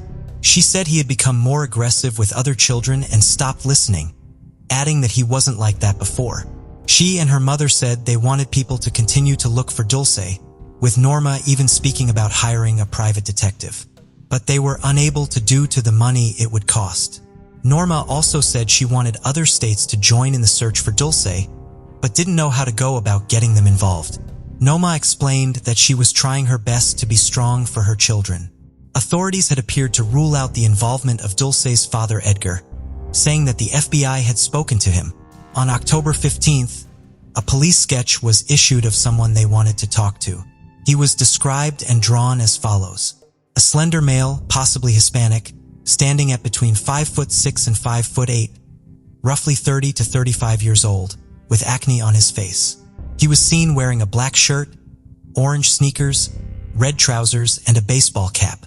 Police Chief Gamari said that some people who bore a resemblance to the sketch had been brought in and questioned, but were subsequently released. The public were asked to be aware of any people who maybe had failed to turn up for work in the days surrounding her going missing, or anybody who had changed their vehicle or appearance since then. Cumberland County Prosecutor Jennifer Webb McCrae urged people to be aware of any sudden children and families, saying, "If you know a family that didn't have a child, pops up with a child that's in the 5-6 years old range, and that seems suspicious to you, then I'd ask you to contact our FBI or our tip line or Bridgerton Police and get us that information." The response from across the country had been huge. Police Chief Gamari said, "The country is on alert. I can't even tell you that there's a state we haven't received a tip from." The case would reach an even larger audience when it was featured on the TV show Dr. Phil in December 2019. When Dr. Phil interviewed Noma, he asked her if she thought Dulce may have known whoever had taken her, but she said she was unsure. He continued to press her on who might be responsible. She then mentioned an old friend who had confronted her several times prior to her daughter going missing. She said, "Last time he saw me and my daughter together, and he just waved at me and said, 'Hi,' and he asked me if that was my daughter, and I said yes." She said that he had tried to date her several times, but she had rejected his advances. Noma would also tell Action News that the person in question was one of the last people to see her daughter, but she added that she did not suspect he was involved. She said she was only answering Dr. Phil's questions, and that was why she had mentioned him. She also said during the interview that she had taken a polygraph after being asked to by the police, but they hadn't given her the results of the test. Although her demeanor on the show did strike many as very calm, and maybe even a bit odd, Dr. Phil did note that her first language is Spanish, and when she made an appeal to her daughter in her native tongue, the emotion was much more apparent. She said in the interview that she felt like she had failed her daughter, and that if she was found, she would apologize to her. Jackie Rodriguez had been the spokesperson for the family, and although she no longer is, she appeared on the episode 2 and spoke about Noma. She said, "She seems too calm. She knows that that child is okay. She's missing her, but I think she knows that the child is okay." She also said that she hadn't known Noma before Dulce had disappeared, and that she had only seen her cry once. Dr. Phil said he would also be contributing to the reward, bringing the total to $75,000. Petitions to have cameras installed at the park had also garnered collectively nearly 2,000 signatures. This morning, I signed an executive order directing nearly all of our 9 million residents to quite simply stay at home. In March 2020, COVID-19 put a halt on normal investigative practices. There were no more face-to-face briefings. Courts were shut, and traveling out of state was significantly harder. Several psychics came forward, with one saying they had communicated with Dulce and that she was buried in a shallow grave near her school. Former FBI Special Agent J.J. Claver said that whilst he couldn't speak for the police department, the FBI would not place any credibility on information that had been provided to them by a psychic. Alongside the thousands of tips that had come in, 3 cryptic letters had been found in Ohio. One at a library, one at an ice cream shop, and one at a racetrack and casino. An index card had been sent to the racetrack and casino, and a letter had been mailed to the library. Police in Austintown had carried out searches, but these had turned up nothing. The handwriting appeared to have come from the same person.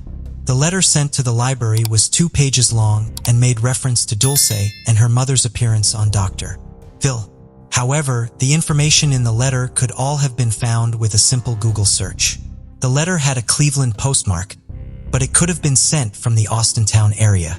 The index card that was sent to the ice cream shop in Weatherfield Township, a few miles away from Austintown, was found in the mailbox of the shop. It was postmarked from February 21st. The index card sent to the racetrack and casino gave details that were specific to Austintown, which is close to the Pennsylvania border. It also did not have a postmark.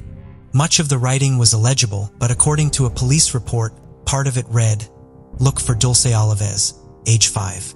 Kidnapped from Bridgerton, New Jersey. Look website for story/photos. Dr. Phil, 76 truck stop, Dead End Street. Entrance Woods. Please look." The return address was illegible, but the zip code was traced to Mexico. But the police didn't know if this was really where it had come from. Investigators searched an area of roughly 40 acres near to the racecourse with cadaver dogs and infrared technology after the letter said she could be in that area. But nothing was found. It was announced that the letters were going to be sent to the police in New Jersey so that more investigations could be carried out to determine who had written them. Police Chief Gamari said, "We are investigating to see if we can determine what the source is.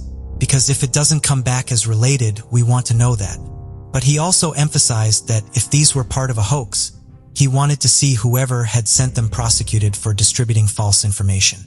The former family spokesperson Jackie Rodriguez said she had received a letter in March.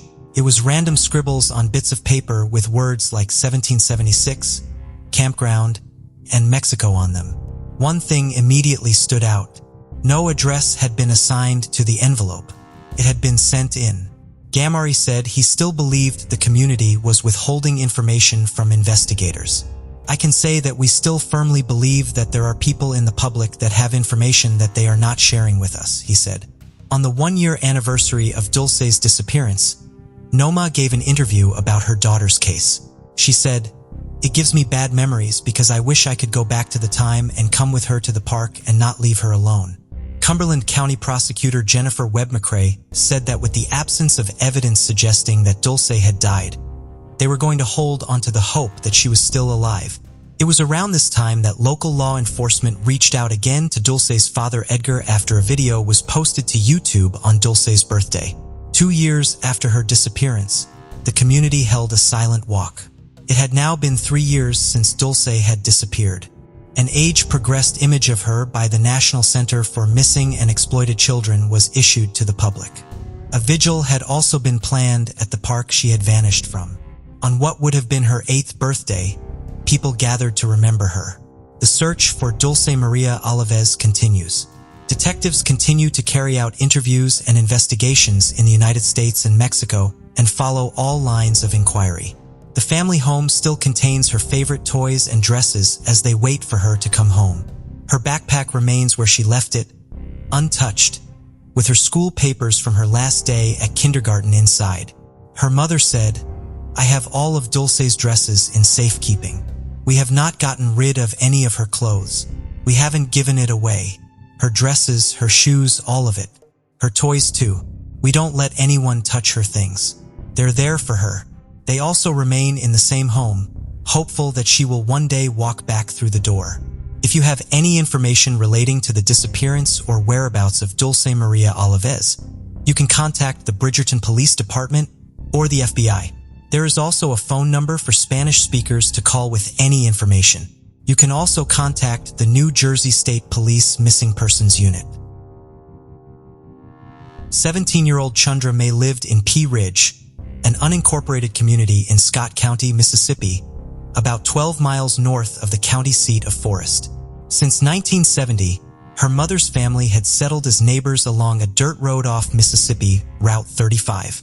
Doctors had told Chundra's parents, Janelle and Richard, that they would never have biological children, leading them to adopt their son, Tim. However, the diagnosis was proven wrong when Janelle gave birth to Chundra just 8 months after Tim's adoption. The close age gap between the two siblings only strengthened their bond in their tightly knit family. In early 1986, Chundra was excitedly preparing for her high school graduation. A senior at League Academy in neighboring League County, she was part of a small class of 36 students. Though not particularly outgoing, Chundra's warm personality allowed her to make friends easily. She was a diligent student, a member of the National Honor Society, and involved with both the school newspaper and the student Christian organization.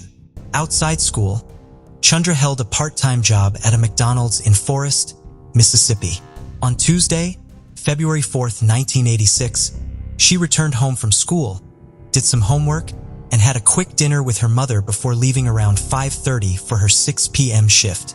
The drive down the highway to the restaurant typically took 15 to 20 minutes, but Chundra left early to ensure she wouldn't be late. That evening, rain had been falling, and few customers were coming out to McDonald's. The manager decided to send some of the other employees, including Chundra, home early since there was not enough work for all of them. Chundra clocked out at 7:24 p.m. but sat in the dining room of the restaurant for 15 minutes, waiting just in case business suddenly picked up and she would be asked to clock back in. After no rush of customers came, she finally left the restaurant around 7:40 p.m. Chundra's parents insisted that she call home before she started the drive home after all of her shifts, so that someone at the house would know when to expect her and to go out looking for her in case she had car trouble out on the road at night. As she did after every shift, Chundra called her mother from the payphone before getting into her car. On the way home, Chundra stopped at the TG&Y, a dime store, and purchased a Valentine's Day card, presumably for her boyfriend Tony, the first boy she had ever dated. Chundra's father Richard worked as a riverboat captain for a shipping firm based out of New Orleans, piloting a towboat that pushed barges up the Mississippi River. His job required him to be away from home for a full month at a time, followed by a full month off of work. On February 4th, he was working, and his boat was just outside of Memphis, Tennessee. He called home to check on his family at approximately 8:20 p.m. When his wife, Janelle, answered the phone, she told him that Chundra had not yet arrived home, even though she was expected to arrive by 8 o'clock. Richard told Janelle to go next door and ask her brother-in-law, Alton Spivey, to drive along the route. Chundra would drive home from work and look for her in case she had car trouble and was stranded along the highway.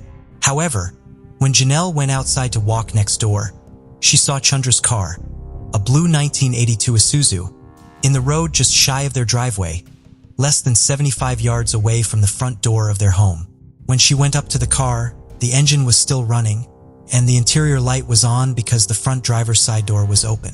This front window was partially rolled down. The radio was on, but the volume was turned down. All of Chundra's belongings, her purse, glasses, work apron, school books, and coat, were all inside the car. The only item that would later be determined to be missing was Chundra's driver's license. There was no sign of Chundra herself. The scene was strange, but there were no obvious signs of a struggle outside of the car, holding on to hope that there was an innocent explanation for her daughter not coming inside the house. Janelle called Chundra's boyfriend to see if he had picked her up. When she called his house, he was there with his parents and had been there all evening. Janelle called the police. Based on the scene where her car was found, authorities quickly determined that Chundra had not left on her own accord. Furthermore, it was out of character for her to abandon her responsibilities, and she would not intentionally cause stress for her mother in particular because she was in poor health. Janelle suffered from diabetes and had been in and out of the hospital for the past 3 years. Worsening problems with her kidneys had resulted in her becoming dependent on dialysis treatments for the previous 6 months. Janelle had taken care of her children all of their lives, but now Chundra was helping take care of her mother as her health deteriorated. Chundra did not resent these extra responsibilities, and caring for her mother just made their relationship even stronger. The search for Chundra began in the immediate area around her home. Initially, it was just her family and law enforcement looking for her. However, as the physical search area expanded, the support from the community also grew. Students and teachers from her school helped search for her. The owners of the McDonald's where she worked posted missing persons flyers inside the restaurant. Chundra's co-workers included flyers in the bags of every drive-through order they served. Within 2 weeks of Chundra's disappearance, more than 25,000 missing persons flyers were distributed throughout the state of Mississippi. The Mississippi State Police conducted aerial and ground searches, which took place in 3 different counties. Rumors quickly circulated that Chundra had been abducted by someone posing as a police officer. After her disappearance, authorities received several reports from individuals who said that a non-police vehicle with a flashing blue light had attempted to pull them over on the highway Chundra would have traveled to get home. The scenario would make sense in light of some of the circumstances of Chundra's disappearance. Chundra's driver's license was missing, which could be explained if she took it out to present to someone she believed was a police officer. Furthermore, the fact that she pulled over the road when she was in sight of her driveway was puzzling. However, if she believed she was being pulled over by a police officer, she may have pulled over immediately instead of driving the few extra seconds to pull in the driveway. This possibility is complicated by testimony from Chandra's cousin, David Spivey, who lived next door to her. The evening Chandra disappeared, he saw her driving down the road towards her house after noticing the light from her headlights. According to David, no one was driving behind her at the time. The location where her car was found was just past his home, halfway between his house and hers. This would seem to indicate that whoever abducted Chundra had been waiting for her near her home and perhaps blocked her way down the road, forcing her to stop short of her driveway. However, this would have been difficult to coordinate without Chundra's entire extended family witnessing them waiting for an extended period of time. Furthermore, Chundra had deviated from her normal schedule that evening because she was unexpectedly sent home from work early. Even if her abductor had studied her normal movements, they would not have known to be waiting for her at that time. According to some of Chundra's co-workers, she had been concerned that someone may have been following her in the week before her disappearance. She had been unable to clearly see what kind of vehicle they were in. Several of her co-workers reported to their assistant manager that Chundra was worried but did not want to tell her parents about the person potentially following her because she knew they would make her quit her job out of concern for her safety. Chundra's disappearance destroyed the sense of safety her neighbors thought living in a small town provided them. Regardless of whether or not they played a role in Chundra's disappearance, the community took reports of a non-police vehicle attempting to pull over vehicles in the area seriously, with teachers at Chundra's school advising students not to pull over when they saw flashing blue lights unless they could confirm they were on a police vehicle. Teenagers traveled in pairs and in groups, and many were not allowed out after dark for a time. The National Guard conducted searches with the help of civilian volunteers. On February 19th, Chundra's case was formally declared a kidnapping, which allowed the FBI to join the investigation. Physical searches continued, a reward was offered, and tips were regularly called in, but Chundra was not found. Chundra would be missing for 22 days. On February 26, 1986, an off-duty firefighter was digging for worms to use as fishing bait in the banks of Baker's Lake. The lake was located near Bolton, Mississippi in Hinds County, approximately 80 miles away from Chundra's family home.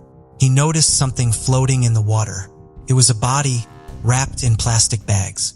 When police examined the body, it was wearing a class ring from League Academy, which was engraved with Chundra's initials, leading to her preliminary identification.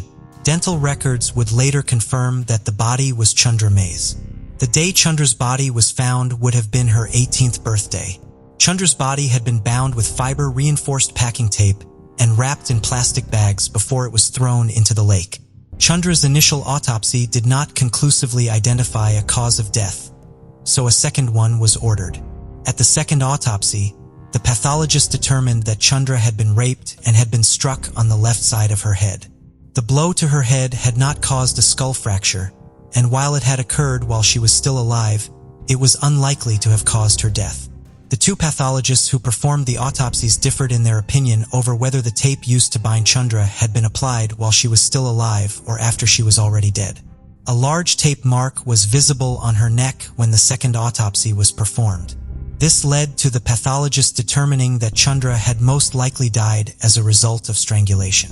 Based on the exact location of the heavy tape mark, he also determined that if Chundra had struggled against her bindings, the tape around her neck could have stimulated her carotid arteries, which could have interfered with her heart beating properly. While Chundra had been missing for just over 3 weeks, she had been alive for the majority of that time. While neither of her autopsies resulted in an exact time of her death being identified, both pathologists found that she had been killed approximately 5 to 10 days before her body was found, meaning she had been held alive somewhere for at least 12 days. When Chundra was laid to rest in a small cemetery south of her community, the date of her death was left blank on her headstone as no one knew the exact date she died. Chundra's community began collecting money for a reward for information in her case when she was still missing, and the donations continued after her body was found. The donations ranged from $10 brought in by individual members of the community to $5,000 offered by the owners of the McDonald's franchise where Chundra worked. The local governments of both Scott County, where Chundra lived, and neighboring Lee County, where she attended school, voted to donate $25,100 to the reward, the maximum amount allowed by law. The reward eventually grew to $53,413. For individuals from Scott County underwent polygraph examinations in March of 1986 in connection to Chundra's case. A man accused of kidnapping a woman in the city of Hattiesburg underwent one that August. Authorities seemingly focused in on the theory that Chundra had stopped her car short of her driveway because she believed she was being pulled over by a police officer. They polygraphed an offender who used a blue light to deceive his victims in July. A Scott County Sheriff's deputy was also investigated and given a polygraph exam in connection to the case. All of these individuals passed their polygraph examinations. At the end of September, authorities asked Chundra's father, Richard May, to undergo a polygraph examination as well. Richard had been working on a boat 200 miles away from the site of his daughter's abduction at the time it occurred. On September 29, 1986, investigators with the Mississippi State Police and the Mississippi Highway Patrol came to the May family home and asked Richard if he would come with them to Jackson for a polygraph examination. He left with them and underwent the examination that afternoon. The results showed no signs of deception in Richard's answers. While Richard voluntarily submitted to the exam, he was frustrated by being asked to take it as he knew it would not help find his daughter's killer. However, he put those feelings aside for the benefit of his daughter's case. I took the test of my own free will because I have been and am willing to do whatever it takes to get the state and county law enforcement to find out who killed Chundra, he told the Scott County Times the day after the examination. Leads and Chundra's case became fewer and farther between as time passed. In August of 1992, Reuben Weeks, who was serving a life sentence plus 30 years for rape and kidnapping in Missouri, was brought to Mississippi for questioning in the case due to similarities between Chundra's murder and the crime for which he was incarcerated. On October 13, 1991, he had pulled a motel clerk from her car. She was bound with tape and raped. Weeks was apprehended in his home state of Mississippi, where he had an extensive criminal record consisting of mainly nonviolent offenses. He had previously been a trustee in the Scott County Jail. He ultimately could not be tied to Chundra's murder. Another man, who had been questioned in relation to Chundra's case twice, since 1988, was arrested and charged with abducting and sexually assaulting a young woman in 1993. This led to investigators in Mississippi and Alabama looking into him for at least 3 unsolved murders, including Chundra's, but no evidence connecting him to any of the murders could ever be found.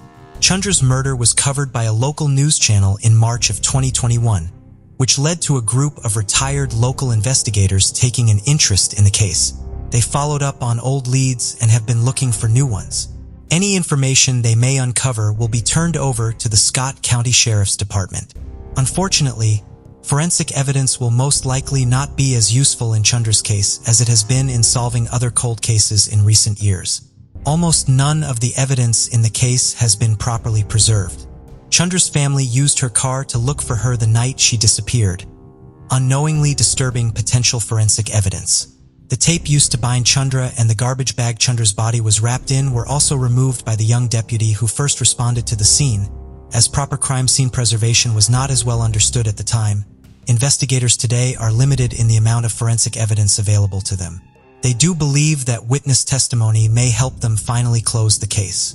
While the passage of time can cause some types of evidence to deteriorate, it can also destroy relationships and remove threats that may have previously prevented witnesses from coming forward. Chundra's mother passed away as a result of worsening kidney disease in 1994. Chundra's brother and father still live in Mississippi. Richard May understands that he may never learn what happened to his daughter during his lifetime. However, he continues to pray that one day he will see Chundra again and she will be able to provide him with the answers he is still searching for herself. In early May 2010, a man approached two unhoused men in Santa Monica, California, offering them $1,000 to split if they would kill someone for him. One of the men, known as Big Dave, expressed discomfort with committing a murder in public. The man then suggested he could return later to show Big Dave how to enter the target's house discreetly. Concerned, Big Dave reported the encounter to his police liaison officer, revealing the man's intentions. Law enforcement set up a sting operation, with Big Dave agreeing to wear a wire. They soon discovered that the man was Juan Carlos Cruz, a Food Network celebrity chef known for his show Calorie Commando. Cruz, who had moved from the Dominican Republic to the United States at age 3, had been passionate about cooking since childhood. He attended culinary school in California, specializing in pastry, and later worked as a soup pastry chef at the Hotel Bel Air, creating pastries for celebrities like Oprah, Jack Nicholson, and Julia Roberts before breaking into television. Cruz was married to his high school sweetheart, Jennifer Campbell. Investigators uncovered that Jennifer, his wife, was the intended target of the planned hit. On May 12th, Cruz took Big Dave to his apartment to demonstrate how to enter undetected. He gave him the code to the security system, and he told Big Dave to slit Jennifer's throat, but later changed his mind to strangulation, so there wouldn't be much of a mess to clean up.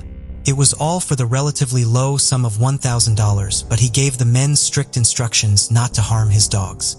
He even offered to provide the men with dog treats so that their dogs wouldn't alert anyone when he entered the apartment. Once law enforcement had what they needed, they arrested Cruz, who was charged with attempted murder and solicitation to commit murder. He would plead not guilty, but by October 2010, he pleaded no contest to the solicitation to commit murder, and the prosecution dropped the attempted murder charge. He was sentenced in December 2010 to 9 years in prison with the option of parole at 4.5 years. Later, it would come out in the media that Cruz was alleging that he wanted to hire the men because his wife had been very depressed following multiple failed fertility treatments. They had spent over $200,000 on the treatment and were out of options. After the last round didn't work, his wife is reported to have wanted to kill herself, but couldn't do it for religious reasons. Cruz is alleged to have attempted to hire hitmen as an act of mercy, so his wife didn't take her own life, though his story changed multiple times over the course of the investigation. During the trial, his wife could be seen in the courtroom. After the conviction and sentencing, Cruz was not talked about in the media again. It is believed that he is still married to his wife. He would have been eligible for parole in 2015. If he'd finished his whole sentence, he would have been released in 2019. On April 16, 2004, Mike Danton, 24, was arrested for conspiracy to commit murder in a murder-for-hire plot that crossed state lines. Mike Danton, formerly Mike Jefferson, was a Canadian NFL hockey player. He was drafted in 2000 and was the 135th pick by the New Jersey Devils. He was ultimately traded to the St. Louis Blues, where he played his last game in the NFL. Danton was born and raised in Brampton, Ontario, and he's said to have had a strained relationship with his family. He formed a close relationship with his coach, David Frost. Frost was also the coach of Sheldon Keefe, who the NFL would also draft in 1999, a year earlier. He would go on to become the head coach for the Toronto Maple Leafs. In his mid-30s in 2004, David Frost would become Danton and Keefe's agent within the NFL. Some were surprised by this because David Frost had been banned from several junior hockey leagues in Canada. He was accepted into the NFL Players Association as an agent. David Frost was very involved.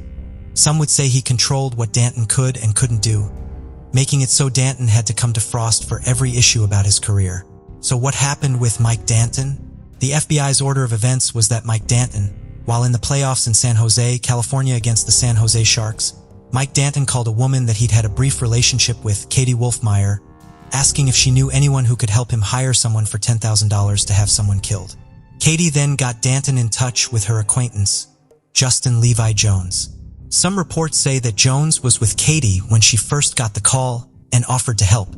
Unknown to both Katie and Danton, Jones was a law enforcement officer in St. Louis.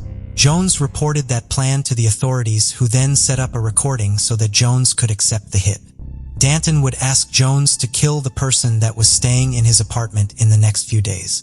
Danton would say he was afraid for his life and that the person coming in was coming to hurt him. Jones was asked to make it look like a burglary gone wrong, and the person who was in the apartment at that time was David Frost.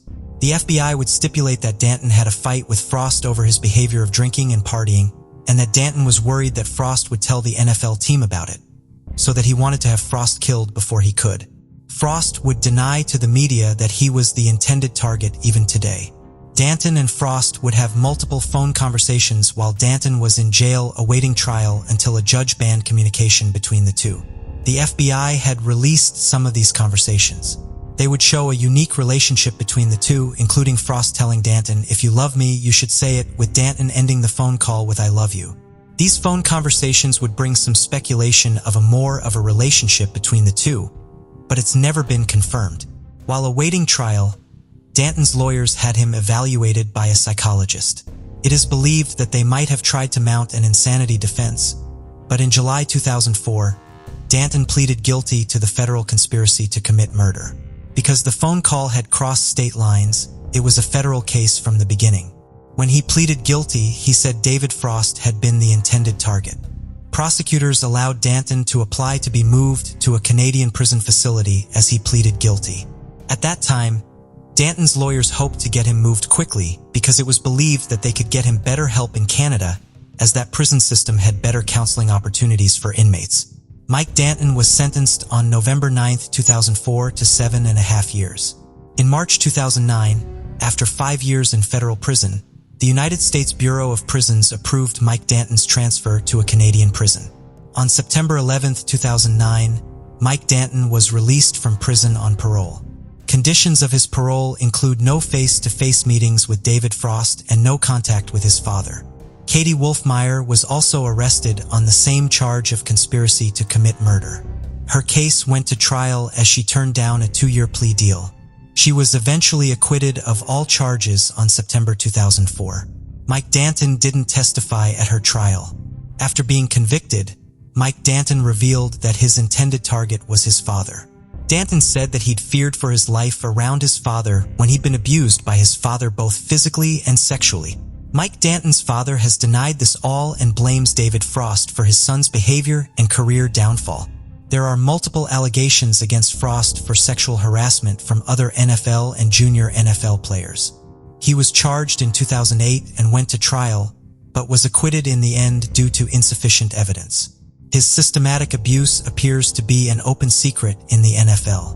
According to sources, he's moved to the USA and works at a hockey academy in California under a new name. The FBI is adamant that David Frost was the intended target, but both Frost and Danton have stated multiple times since then that it had been his father. While he was incarcerated, Mike Danton took a university course through correspondence. After Danton's release, he went to university in January 2010 at St. Mary's University in Halifax, Nova Scotia. There, he joined the university hockey team, the Huskies, and played his first game since 2004 in January 2010. His team would win the Canadian University Cup that year. He would eventually return to professional hockey. He was drafted into a Swedish professional hockey league in 2011, and he played his last professional game on a Polish team in 2017. Mike Danton now lives in Halifax, Nova Scotia, and says that going to jail changed his life. That, quote, "I was in a pretty messed up state at the time, that's for sure, and it's a big reason why I went for psychology in my undergrad, and now I'm working towards my major in sports psychology." He now runs the Mike Danton Hockey Academy and works with future hockey players. On May 4th, 2001, 44-year-old Bonnie Lee Bakley was discovered to have been shot twice in her husband's car while he went to get something he'd left in the restaurant, Vitello's, in Los Angeles, California. The husband was famed actor Robert Blake, and the item he forgot at the restaurant was a handgun he'd alleged fell out of his pocket while dining. The restaurant was near the home he shared with his wife. Robert Blake was a well-known actor born in 1933. His first film credit was in 1939 working as a child actor. Born Michael James Vincenzo Gubitazzi, the production company he worked for, MGM, suggested the name change to Bobby or Robert Blake. His most infamous role was the lead in a TV show called Barada in the 1967 movie In Cold Blood. Robert Blake would quickly be looked at with suspicion after his wife's death. Blake would tell police that he was not with his wife when she was shot because he'd returned to the restaurant to retrieve a gun that had fallen from his pocket. He told police he was carrying the weapon to protect his wife as she had a criminal past. Bonnie Lee Bakley was married to Robert Blake only 6 months after a paternity test proved that Bakley's daughter, who had initially been named Christian Shannon Brando, named because Bakley originally believed this child's father to be Christian Brando, son of famous actor Marlon Brando. After the test proved that Blake was the father, her name was changed to Rose Leonore Sophia Blake, and the two were wed shortly after. Robert Blake was Bonnie's 10th husband. Some of her marriages only lasted 1 day. 2 she had met at a jazz club. She was reported to seek out older men, some famous, some for money. Her longest marriage was only 5 years, and she had 4 children in total. After the shooting, information on who Bonnie was came to life. She was known to be a con woman who would put out ads in magazines, and if a man answered the ad, she would send provocative pictures of herself in hopes that they would reach out to her and she could convince them to give her money or even blackmail them. Some reports have said that she even used her eldest daughter to entrap men. Friends of Bonnie admitted that she was obsessed with celebrities, and she not only tried to become famous in her own right, but she'd do anything to marry a star. Some of her cons would get her arrested. In 1989, she was arrested on drug-related charges. In 1995, she was arrested for check fraud, and in 1998, she was arrested again for fraud, having possessed multiple driver's licenses and social security cards. She was sentenced to 3 years probation. She was still on probation when she met Robert Blake.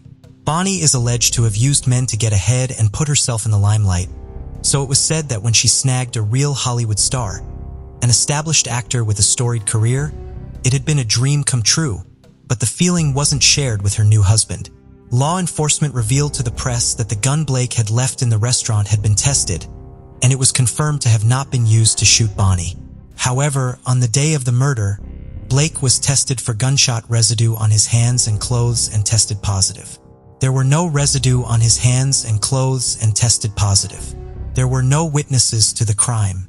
A buzzer from the restaurant would later contradict the account and say that there was no gun left at the restaurant when he cleared the table right after the couple had left. The murder weapon was discovered in a garbage dumpster near the crime scene with 1 bullet still in the chamber. It was noted as being an unusual vintage revolver. The gun wasn't registered to Blake, and law enforcement couldn't find a connection to any owner. Robert Blake's home was searched, with authorities finding similar ammunition to that used in the murder, and reported that 3 bullets were missing from the box. It took nearly a year for the prosecution to gather enough evidence, and in April 2002, Robert Blake was arrested at his sister's home. He'd been staying there with his daughter. He was charged with 2 counts of solicitation of murder and 1 count with special circumstances, which meant that the star could face the death penalty. Earl Caldwell, Blake's bodyguard, was also arrested and charged. Allegations that the star had asked 2 stunt performers that had formerly worked with Blake if they could kill his wife, reported having offered the men $10,000. Both men have stated that they refused the offer and testified at his trial. However, it was deemed suspicious that neither men went to law enforcement sooner with the information. Authorities believe that Robert Blake had killed his wife himself after he tried and failed to hire someone to kill her. Blake is reported to have felt trapped in his marriage to Bakley and just wanted it to end. He had hired a private investigator to dig into Bonnie's past, and it was only then that he discovered Bonnie had continued her lonely heart scam even after they were married, which included sending nude photographs. It was later revealed that the two never lived together. Bonnie lived in a guest house on Blake's property, and the two shared custody of Rose. It's revealed that the couple had a tumultuous relationship, and I think that's kind of an understatement. Blake never truly trusted his new wife. Her pregnancy had been unexpected to say the least, and letters between the two revealed how they discussed at great lengths about what to do about the pregnancy. Though it wasn't just Robert Blake who had motive to murder Bonnie, she had swindled men across the country, some out of their entire life savings. After her murder, records were discovered in her home, meticulously detailed ledgers with who sent her money, when, and for how much. Friends of Bonnie revealed that her victims had often threatened her. They also stated that Bonnie had told them that Robert Blake threatened to kill her. She told her brother she thought that Robert might murder her. After Robert Blake was arrested, he spent almost a year behind bars before a bail was set at $1.5 million. He was kept on house arrest until the trial. Blake also paid the $1 million bond for his bodyguard. The trial started in December 2004 and lasted until March 2005. Blake was initially found not guilty of murder and one of the solicitations of murder charges. The second charge was dropped after the jury was deadlocked at 11-1 for acquittal. Blake's acquittal had left mixed feelings in the press. Some believed he was still guilty. Bakley's three oldest children filed a civil case against Robert Blake stating he was responsible for Bonnie's death. In November 2005, the civil jury found that Robert Blake was liable for the wrongful death of his wife. He was ordered to pay $30 million. In 2006, Blake filed for bankruptcy. He attempted to appeal the decision in 2007 in which the court upheld the verdict, but changed the awarded money to $15 million. In civil court, Earl Caldwell, Blake's bodyguard, was also acquitted and found not liable for the death. After the acquittal and bankruptcy, Blake maintained a low profile, only doing a few interviews now and again. In 2019, he started a YouTube channel called Robert Blake. I ain't dead yet, so stay tuned. That same year would be the first time Rose would come forward to talk about her life since her mother's death. Rose had been 11 months old when her mother died and since had lived with Blake's oldest daughter, Delilah. Rose didn't see her father after she turned 5, and in 2019, she visited her father for the first time since then. In an interview, she is said to have talked about an interest in acting and knowing the truth about what happened to her mother. She didn't comment if she believed her father had done it. After all the legal fees and civil judgments paid, Robert Blake was broke. He lived off his Social Security and the Screen Actors Guild's pension for the rest of his life. In March 2023, Robert Blake died at the age of 89 of heart disease. Bonnie Lee Bakley's murder remains unsolved. Raymond Jones was an outgoing and popular man. He always had a smile on his face, and he loved to tease and play jokes. When he met a woman named Betty in the 1950s, they had many common interests like dancing and fishing. The two began spending all their time together, engaged in all the activities they both loved. The couple married and had 3 children together. Their one son, Jeffrey, shared Ray's birthday of September 7th. Betty and Ray also loved racing stock cars. But this shared interest would ultimately tear them apart rather than keep them together. Betty was in a serious wreck, and while she survived, she was left paralyzed from the waist down. The stress of her serious injury put a strain on the marriage, and Betty and Ray ultimately divorced. The couple's children stayed with their mother at their home in Montana, while Ray moved to Salmon, Idaho. He got remarried to a woman named Donna, and the couple adopted a little boy. Ray became very close with his neighbors, the Pearson family, and the Joneses and the Pearsons spent a lot of time together. Raymond would practice shooting with his friend, Ralph Pearson, and would play tricks on Ralph's young children. Ralph Pearson would be the last known person to see Ray alive. Ray spent his 39th birthday, September 7, 1968, out bow hunting with a hunting party that included Ralph as well as 2 other hunters. They set up camp in the Hayden Creek area of Lemhi County, Idaho. Later that afternoon, Ray signaled to Ralph that he was going to move up higher on the mountain they were hunting on. When it began getting dark, Ralph returned to they contacted the sheriff, and a larger search involving more than 70 people, as well as search dogs, began on September 9th. In addition to the ground search, helicopters were brought in to look for Ray from the air. The search effort had to be called off after just a few days because of snow. It was briefly reopened a few days later when footprints were found on a ridge near the area where Ray had gone missing, but no sign of him was found. 2 days after his father went missing, Jeffrey Jones received a birthday card from him in the mail. I believed for a long time that he would be found. I kept hoping, and it was probably 15 years before I finally gave up. Rumors and stories kept circulating that somebody had seen him or that he took off.